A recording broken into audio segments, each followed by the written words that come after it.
2026 में सबसे बड़ा झटका क्या लगेगा? सबसे बड़ा झटका है पहचान का टूटना। जिस पहचान पर लोग आज जी रहे हैं, पैसा, पद, सोशल स्टेटस, ये सब टूटेगा, ये सब बिखरेगा। हम देखेंगे आने वाले समय में जो मन है वो थका हुआ लोगों का होगा। तो ये सब चीजें जो मानसिक लेवल पे होगी, ये ज्यादा दुखदायी होगी, ज्यादा कष्ट देने वाली होगी। लेकिन अभी जो समय है, ये सारे कर्म आपको इसी जन्म में निपटाने होंगे। तो आप सोचिए कि जितने भी आपने कर्म करे वो कितनी फास्ट तरीके से आएंगे, तो आपका दुख कितना बढ़ जाएगा। साथ ही साथ जो भी लोग आज पद, प्रतिष्ठा, पैसे के पीछे पड़े हैं, वो सब अर्थहीन हो जाएगा आने वाले समय में। इसका कोई अर्थ नहीं रहेगा लोगों के जीवन में। उनके पास पैसा होगा लेकिन उनको मनोरोग होगा। तो ये सब चीजों का कोई मतलब नहीं रहने वाला है। तो जिस चीज को आज हमने बहुत पकड़ के रखा है ना, ये सोच के कि आज तो मैं बहुत खुशहाल जीवन जी रहा हूँ, मेरे पास सब कुछ है, लेकिन आने वाला जीवन ऐसा रहेगा कि बापूजी कह रहे हैं कि जब चेतना गिर जाएगी ना और ये वायुमंडल इतना नेगेटिव हो जाएगा ना, जो बहुत सुखी है ना वो आत्माएं भी दुख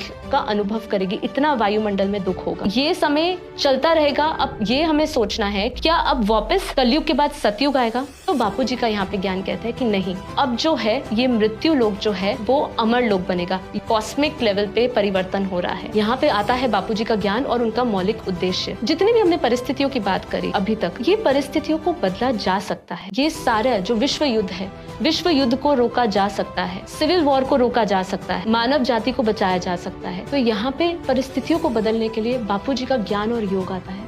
बापूजी ने हमें बताया कि यदि हम बदलाव चाहते हैं, यदि हम परिवर्तन चाहते हैं, यदि हम सिविल वॉर को, थर्ड वर्ल्ड वॉर को रोकना चाहते हैं, 2 से 3% आत्माएं भी अगर जागृत हो जाती है और इस कार्य में, इस अभियान से जुड़ जाती है, इस संकल्प से जुड़ जाती है, तो सिविल वॉर और थर्ड वर्ल्ड वॉर को रोका जा सकता है। इसीलिए बापूजी ने कहा है कि जितना जल्दी हो सके ये मैसेज हम जब जितने लोगों तक पहुंचेगा और जितने लोग इस कार्य में हमारे साथ जुड़ेंगी, जिसमें आपको कुछ नहीं करना है, आपको अपनी संकल्प शक्ति देनी है, आपको आत्मज्ञान लेना है। जैसे मैंने आपको कहा कि आत्मा आने वाले समय में सबसे बड़ा झटका उसको होगा अपनी पहचान का टूटन होना, मतलब अपनी पहचान वो खो देगा, आत्मस्मृति का अंत हो जाएगा। तो ये आत्मस्मृति के अंत से हमें बचना है। यही हमें आत्मज्ञान से मिलेगा कि तुम कौन हो, कहाँ से आए हो। जब आत्मज्ञान लोगे अपना कि मैं कौन हूँ, क्यों शास्त्रों में बार बार समझाया कि तुम अपने आप को देह मत समझो, तुम अपने आप को आत्मा समझो, तुम ब्रह्म स्वरूप हो, अहम ब्रह्मास्मि, तत्वमसि। ये क्यों कहा है? ये इसलिए कहा है कि तुम्हें बार बार आत्मस्मृतियां दिलाने के लिए कि तुम अपने आप को एक दिव्य आत्मा समझो, तुम अपने आप को एक दिव्य शुद्ध चेतन आत्मा समझो। तुम ये मत समझो कि हम एक साधारण आत्मा है। यहाँ पे धरती पर आया हुआ प्रत्येक मनुष्य जो है वो बहुत ही विशेष है।